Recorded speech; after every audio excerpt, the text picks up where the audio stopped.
Hey everybody, what's up? I'm Dr. Boyce Watkins from Your Black World and the Black Business School, and I was watching the BET Awards tonight. I watched the BET Awards because I believe that it's important for us to keep connected with what young people are listening to, how our children are being affected. One of the biggest things that holds black people back is that we hand the brains of our children over to their oppressors far too often. Far too many of the influences that exist in the minds of black children, both on a conscious and subconscious level, are typically driven by media images that come from predominantly white media outlets like BET. BET is a white company. White people run BET. They just put black faces on the cover of it, but it's really a white company. Just go look it up, and you'll know what I'm talking about. And so uh, one of the things I try to do is I try to understand just what's happening with the BET Awards. There's so much talent there, so many artists that are so amazing, so brilliant. You can't be stupid and be a really good freestyle rapper. It's hard to do.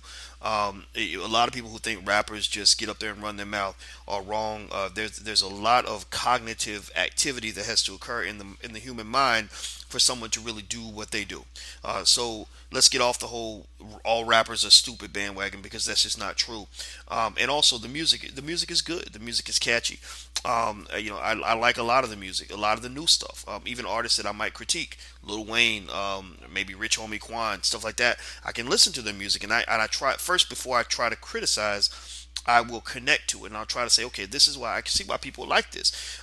In fact, a lot of the nice flow and the nice beats of music, unfortunately, for those who seek to oppress black people, the music, I believe, can be used as a distractive mechanism to allow them to basically feed you poison in a bowl full of sugar, right? So you taking this music is to a nice beat, but unfortunately they're feeding you messages that ultimately lead to nothing more than black continuous genocide in our communities.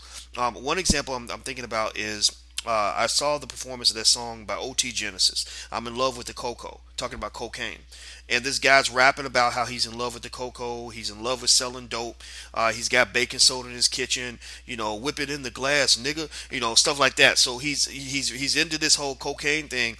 And the thing about hip hop that's really interesting is that hip hop is so powerful. It's one of the most powerful art forms in all of history. And hip hop doesn't just give you rhythm and music and beats. It gives you a lifestyle. There's imagery associated with every performance. There is clothing style. There's styles of dialect. All of this culture basically that's being marketed to black children, and we have to really think carefully and really understand the destructive nature of allowing so much of our culture being promoted to black children, but yet being controlled by the white people who hate them.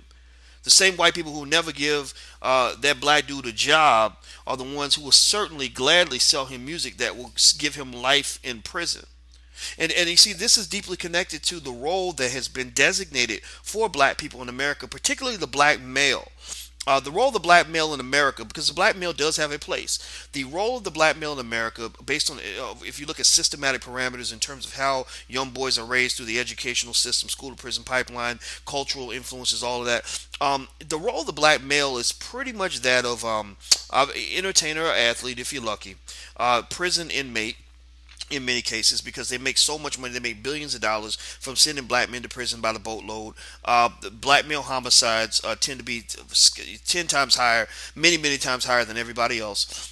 So there are people who make money off that. There are people who make money from black men in the criminal justice system, in the child support courts, the unemployment line, all of that stuff, right? So even when you see these homicides that are occurring in the south side of Chicago and other urban areas, there are people who are getting money off that.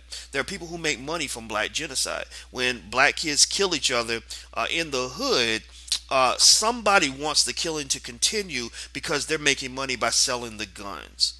And then somebody else is making money by arresting the person who survived the shootout. So you backtrack this and you take it back to what Malcolm X used to say, where he said, "The white man will sell you the liquor bottle, but then lock you up for being drunk." So it's kind of an artifact of really destructive, oppressive, racist, almost enslaving kinds of capitalism, in the sense that you create the problem, and then you make money fixing the problem that you created. So when it comes to drugs, you talk about it being in love with the cocoa. Um, we know that the federal government, it's been revealed quite clearly that the federal government played a role in allowing the crack epidemic to occur in black communities. They didn't allow South American drug dealers to also bring guns with the crack. Right, because you got money, you got drugs flowing, and you have to protect that money, and you have to fight over turf. So now you have tremendous amounts of violence and generational trauma occurring in black communities that didn't exist before because they suddenly dropped all these drugs into the black communities. Then so black people are being hit three ways. We're getting addicted to the drugs. So you got mothers abandoning their children because they're hooked on crack. You got people getting murdered over the drugs, over drug wars, and little children get hit by stray bullets. Stuff that doesn't happen in white neighborhoods. Doesn't those BET executives, the black ones and the white ones, this ain't happening in their neighborhoods. That's why they don't give a shit about promoting songs like that to your children. We're also the ones being incarcerated over the drugs. You're getting like Mario Loy, this one guy that I know of who got 100 or I think 15 life sentences for dealing drugs back in the 80s. As a result, Mario's children have grown up without a father. So many other children have grown up without their father, without their mother, because you had this drug related violence, and then not only did the government create the violence and create the chaos, they then make money by declaring war on the chaos. We're declaring war on drugs. What does that mean? That means basically come through the hood, treat black communities like a police state, murder black men, all this police shootings people are talking about with Black Lives Matter. That police state began due to the war on drugs. So literally they basically created bigger problems by cleaning up the problem that they created in the first place. And they created it deliberately because Negroes that are singing and dancing and getting high are not usually going to be organized. They're not usually going to ask hard questions. They're not usually going to be politically active. They're certainly not going to be your economic competition. So understand this. If I distract you, then I don't have to compete with you. So when you look at mass media, you back this up and you hear songs on BET and other networks controlled by white people like I'm in love with the cocoa. Understand, this is a message just for you. This is a message just for your children. This is a message that is designed to keep your black child off balance so he's not a competitor in the global economic system. Because an illiterate slave does not ask questions about his slavery. When you decide to allow yourself, when you have married this idea of keeping black people ignorant and you sign on for this, then you're doing your oppressor a favor. There's a reason that they didn't want slaves to learn how to read, because a slave that knows how to read starts wondering why he's a slave and you're not. When Toussaint L'Ouverture started reading about the French Revolution, he led the Haitian Revolt because he said, wait a minute, white folks have this and have that, and they fought over here for freedom, and you say all men are created equal, well, why can't I be free too? But an ignorant person does not ask those questions. They don't go and read books and then start to question their circumstances. They just want to fall in love with the cocoa. They just want to keep dancing because the song got a slamming beat. Right? They're the ones who are easily influenced by the lifestyle being promoted by big white companies like BET, which are designed and hell bent to profit off of black genocide. Now, mind you, here's the thing: I don't enjoy being a critic of BET. I really don't. It makes my life harder. I mean, think about that. I mean, you do what I do, and you work hard, and you do stuff to get on TV and all that, and then suddenly you get blackballed from different networks because you're saying stuff that people don't want to hear. And so it makes things harder to do. It makes it harder to make enough money to do what you want to do. I don't like having this contentious relationship with BET executives, but here's the thing. We have an obligation to tell the truth because these are our damn kids. So I'll be damned if I'm going to let you promote a message that's going to destroy the children that live in my community. This is my hood. We protect this. You're not here to profit off of this in a way that is going to be destructive for the people that I care about. And anybody who understands how all this works, hopefully will get what I'm trying to say here. Sometimes it's just like a mother or a father protecting their child in any situation. Sometimes you gotta be the bad guy. You have to be the party pooper. You gotta be the person throwing the wet blanket on all the fun that everybody else is having because they're not thinking about the long-term implications of what's going on. All BET is thinking about is one simple thing: ratings and money. They could give a shit if they're teaching your child to go out and murder 50 people. If that's the hottest song, if it's little Bobby Schmurder. Remember Bobby Schmurder? You might have forgot about him by now because he's been in jail for almost a year, if I'm not mistaken. But Bobby Schmurder was the hottest little nigga on the stage, going around doing this little thing, dancing on tables for white people like a little monkey, trying to get that record deal. He gets caught up on a gun charge. He's now facing many, many years in prison. He won't get out until he's an old man, I bet you. And his record label has abandoned him. BET ain't holding no vigils for Bobby Schmurder. They're doing what E40 used to talk about when he used to say they'll find a new nigga next year. So ultimately, here's the thing. There's this concept in economics that we used to talk about when I was in grad school called externalities. Externalities are any artifacts that come as a result of you doing business that affect people who are not in business with you. So an example of an externality is, or a negative externality, they could be negative or positive. A negative externality would be, I own a chemical waste plant, and whenever we get done with the waste, we just dump it into the river. So the waste goes down the river, gets into the water supply, goes into the drinking water, and little children start getting cancer, start being born with two heads, and dying at an early age, and all this other stuff. So me as the CEO of that company, I don't really care. If I'm a hardcore capitalist, all I care about is money. I don't care what's happening to those kids because I don't even live there. I live somewhere else. So the consequences of my behavior are not affecting me and the people I love. They're affecting other people who may not even know that I'm the one who's causing all this chaos in their community. And in fact, if I'm slick enough, I can go make a couple charitable donations and position myself as a hero to this community and literally get them to thank me for killing them.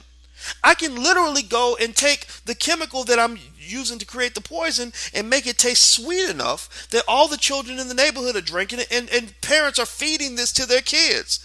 And that's kind of what happens when you talk about companies like BET and how they operate. You got the white slave master, the white plantation owner. Then you got the black overseers, the elite Negroes who went to Harvard and Yale and whose kids are not living in those neighborhoods where everybody's getting shot down. Their children are not going to prison for 80-year sentences because they fall in love with the cocoa. Their children are making money. Their children are doing well because their parents are making money from poor black people in the hood who've been a little misled and distracted. And so then the next step is you just position your brand in such a way that these people thank you because you hold the BET cipher and you let young aspiring hip hop artists come on the stage and do their thing, or you present artists to them that they fall in love with because they think the music is so cool and so popping, but they're not analyzing the lyrics and wondering what good comes out of lyrical content where you're telling young black men to murder each other when we live in a world where young black men are murdering each other. I can't go on any network and make a joke about the Jewish Holocaust. I can't go and promote anti-Semitism anywhere. But yet these media companies controlled by whites, a lot of them controlled by Jews as well, they will gladly put a black man on stage that will teach your son how to murder other black men, how to disrespect, impregnate, and infect black women because he wants to have sex with everything that moves. That will teach your son to throw away all his money to the point where he's broken, destitute, and living as a black male in a community where black men are the most unemployed group of people in America. That will teach your son everything he needs to know to ruin his life. And because he's going to be the head of a household, he's going to start a family. He's going to ruin the lives of his children as well. And if he's really destructive, he might destroy the lives of other people's families too, because he's out here hurting other people with self-destructive behavior. That's what the dynamic looks like. That's what's happening. That's what's being promoted. Now, I'm not here to argue that we should have hip hop police or people telling artists what they can and cannot say. I'm not here to say any of that. But I am here to say that if the only thing that you can see is the profitability of an artist when you're deciding what artist to put on that stage, then you ain't shit. You at BET, you're not worth a nickel to your community if the only defining factor for which artist you decide to promote and not promote comes down to which one can get the most viewership, which one makes you the most money. You're not just an unproductive asset to the black community. You are effectively an enemy to the black community at that point. So I'm not indicting every person who works at BET.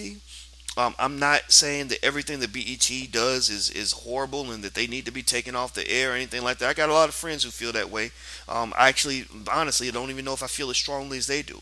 But I know that I can't understand why you're going to choose to promote an artist who is promoting a lifestyle that feeds young black men into the prison industrial complex and somehow not understand your culpability in shaping the thinking of those young people. The same way Martin Luther King's I Have a Dream speech affected the way black people think, the same way many of us are affected by what Malcolm X said to us and the way or what Minister Louis Farrakhan said to us in Washington, D.C. Black people are also being affected by when OT Genesis, whatever the hell his name is, when OT Genesis says, I'm in love with the Coco.